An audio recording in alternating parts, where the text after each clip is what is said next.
আসসালামু আলাইকুম রহমতুল্লাহি ওয়া বারাকাতুহু। প্রিয় এইচএসসি 2025 ব্যাচ, আজকের এই ভিডিওতে আমরা আলোচনা করব আইসিটি প্রথম অধ্যায় থেকে কিছু গুরুত্বপূর্ণ এমসিকিউ নিয়ে। অর্থাৎ তোমরা যারা আইসিটি পড়ছো, তোমরা আমাদের আজকের এই ক্লাসের মাধ্যমে ইনশাআল্লাহ আশা করছি যে তোমরা আইসিটি থেকে একটা ভালো ধরনের এমসিকিউ কমন পাবে।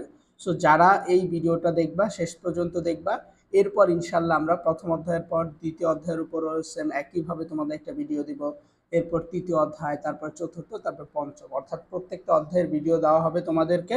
অবশ্যই তোমরা কমেন্ট সেকশনে জানিয়ে দিবে যে আজকের এই ক্লাসটি তোমাদের কেমন লেগেছে এবং সর্বশেষ তোমরা পরবর্তীতে কোন ধরনের ভিডিও চাচ্ছ সেটা বলে দিলে বেটার আমাদের জন্য, তোমাদের জন্য, সবার জন্য। আচ্ছা, আমাদের প্রথম যে প্রশ্ন সেটা হচ্ছে বিশ্বগ্রাম শব্দটি দ্বারা, অর্থাৎ বিশ্বগ্রাম শব্দটি দ্বারা নিচের কোনটিকে বোঝানো হয়েছে? বিশ্বগ্রাম শব্দটি দ্বারা নিচের কোনটিকে বোঝানো হয়েছে?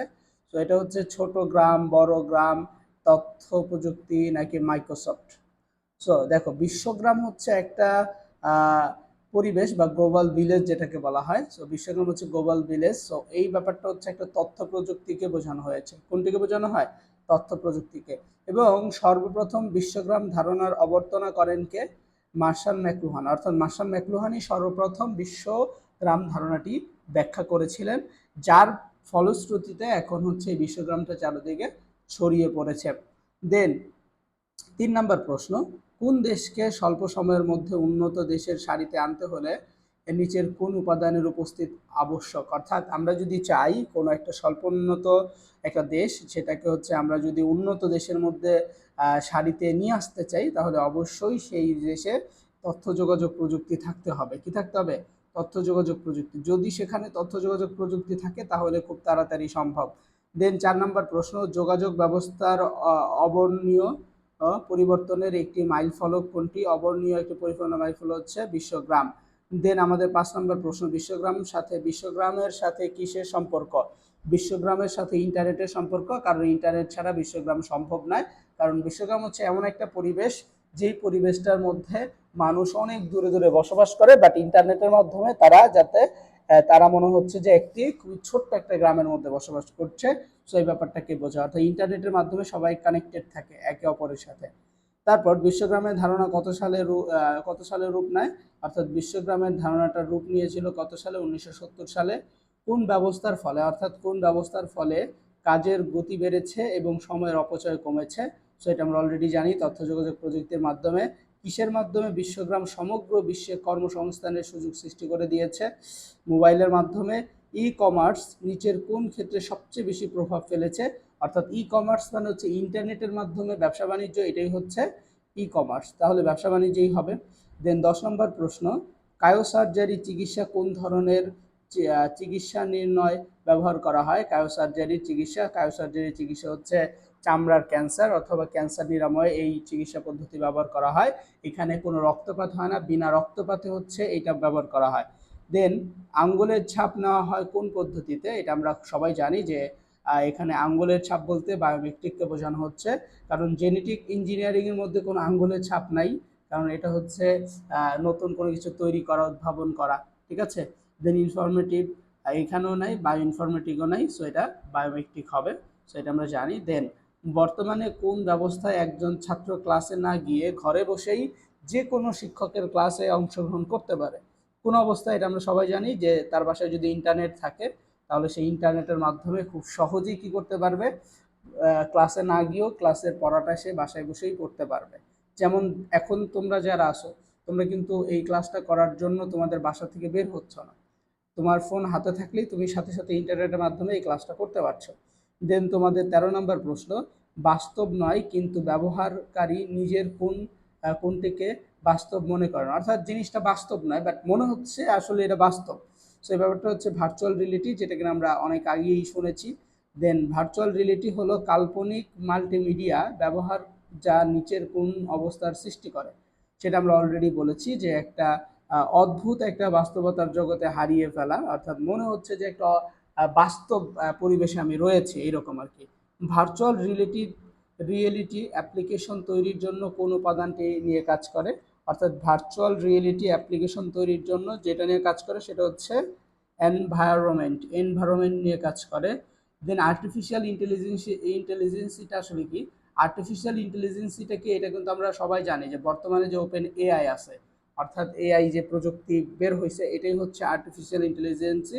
এটা হচ্ছে knowledge base system and mycin কোন ধরনের কৃত্রিম ব্যবস্থা? মাইসিন হচ্ছে কোন ধরনের কৃত্রিম ব্যবস্থা? এটা হচ্ছে একটা চিকিৎসা পদ্ধতি। মাইসিন হচ্ছে একটা চিকিৎসা পদ্ধতি ব্যবস্থা। দেন প্রোসেপেটর নিচের কোন কাজে ব্যবহার করা হয়? প্রোসেপেটর নিচের কোন কাজে ব্যবহার করা হয়? মহাকাশ যানের ক্ষেত্রে ব্যবহার করা হয়। মানুষের চিন্তা চেতনাকে কৃত্রিম উপায়ে কম্পিউটারের মাধ্যমে বিভিন্ন রূপে উপস্থাপন করার নাম কি?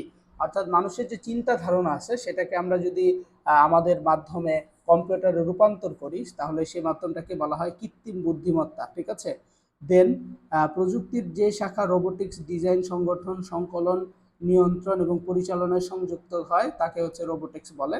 অর্থাৎ আমরা সহজভাবে বলতে পারি বিজ্ঞানের যেই শাখায় রোবটের গঠন, কার্যবলী ইত্যাদি নিয়ে আলোচনা করা হয় সেটাই রোবোটিক্স। ঠিক আছে? দেন বর্তমানে বোমা নিষ্করণ এবং খনিতে এবং মহাকাশ পরিবেশ পরিচ্ছন্নতা ইত্যাদির ক্ষেত্রে মানুষের জায়গায় কি ব্যবহার করা হচ্ছে? এখন মানুষের জায়গায় রোবট ব্যবহার করা হচ্ছে, এটা আমরা জানি। এবং বর্তমানে চামড়ার ক্যান্সার নিরাময়ে কোন প্রযুক্তি ব্যবহার করা হয়? চামড়ার ক্যান্সার নিরাময়, এটা আমরা অলরেডি জেনে গিয়েছি, কায়োসার্জারি প্রযুক্তি ব্যবহার করা হয়। দেন কায়োসার্জারিতে কি রকম নাইট্রোজেন ব্যবহার করা হয়? কায়োসার্জারিতে তরল নাইট্রোজেন ব্যবহার করা হয়। এবং কায়োসার্জারিতে অসুস্থ টিস্যুকে ধ্বংস করা হয়। কারণ কি? কারণ হচ্ছে সেটা হচ্ছে যাতে এই ক্যান্সারটা বন্ধ হয়ে যায় বা ক্যান্সারটা ঠিক হয়ে যায়, এই জন্য আর কি। সো এটা অতিরিক্ত ঠান্ডা প্রয়োগ করে হচ্ছে এটা ক্যান্সারের যে কোষটা থাকে সেটাকে সম্পূর্ণ ধ্বংস করে দেওয়া হয়। এবং কায়োসার্জারিতে নিচের কোন ক্ষেত্রে গুরুত্বপূর্ণ? কায়োসার্জারি চিকিৎসা ক্ষেত্রে গুরুত্বপূর্ণ, যেটা কিনা আমরা অনেক আগেই জেনে গিয়েছি।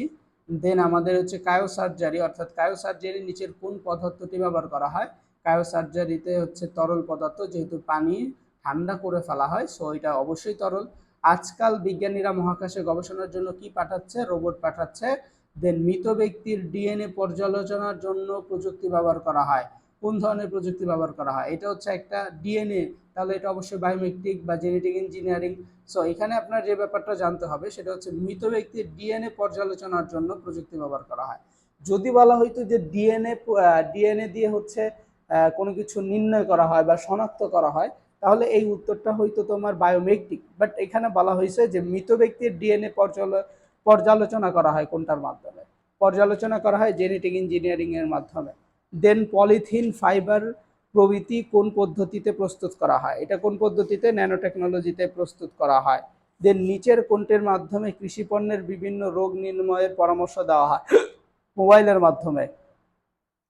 সো তোমরা যারা এই 30টি প্রশ্ন দেখলে, আশা করছি এই 30টি প্রশ্ন তোমাদের মুখস্থ হয়ে যাবে। সো ভালো করে 30টি প্রশ্ন মুখস্থ করে ফেলবে। এবং তোমরা যারা চাচ্ছ যে ভাই আমি হচ্ছে এই সাজেশন শিটটা নিয়েই পড়তে চাচ্ছি, সো যারা চাও যে সাজেশন শিটটা নিয়ে পড়বা, ভালো একটা রেজাল্ট করবা, তো তোমরা চাইলে আমাদের যে এই নাম্বারটা আছে এই নাম্বারে একটু যোগাযোগ করতে পারো। আমাদের এই নাম্বারে যোগাযোগ করলেই তুমি সাজেশন শিটটা নিতে পারবা। 018181657273, এটা আমাদের হোয়াটসঅ্যাপ নাম্বার। এবং এই পিডিএফটার দাম হচ্ছে 70 টাকা। এখানে তুমি প্রত্যেকটা চ্যাপ্টারের এমসিকিউ পাবা, জ্ঞানমূলক পাবা, অনুধাবন পাবা, সবই পাবা। আমি তো অলরেডি তোমাদেরকে পড়িয়ে দিয়েছি, উত্তরও দেওয়া আছে, প্রশ্ন দেওয়া আছে। একটা সৃজনশীল কিভাবে লেখা উচিত, সৃজনশীলের উত্তরটা কি হবে সেটাও লেখা আছে, প্রশ্নও লেখা আছে। সো এটা তোমার জন্য বেটার যে এখন তোমার আর কষ্ট করে কোনো কিছু খোঁজার প্রয়োজন নাই, জাস্ট এই শীটটা পড়ে ফেললেই মোটামুটি ভালো একটা প্রস্তুতি গ্রহণ করা পসিবল। যারা 25-এর আছো নিতে পারো, যারা 26-এর আছো তারাও নিয়ে এখন থেকে পড়তে পারো, কারণ যেহেতু অনেকগুলো এখানে টপিক আছে, সেগুলো যদি ভালো করে পড়া যায় তাহলে তোমাদের জন্য ভালো যারা 26-এর আছো। আর 25-এর তো এমনিতেই সময় কম, সো তুমি এটা এখন চোখ বন্ধ করে পড়তে পারো, ইনশাল্লাহ আশা করছি অনেক ভালো করবা। সো ভালো থাকো, সুস্থ থাকো, দেখা হবে পরবর্তী ভিডিওতে।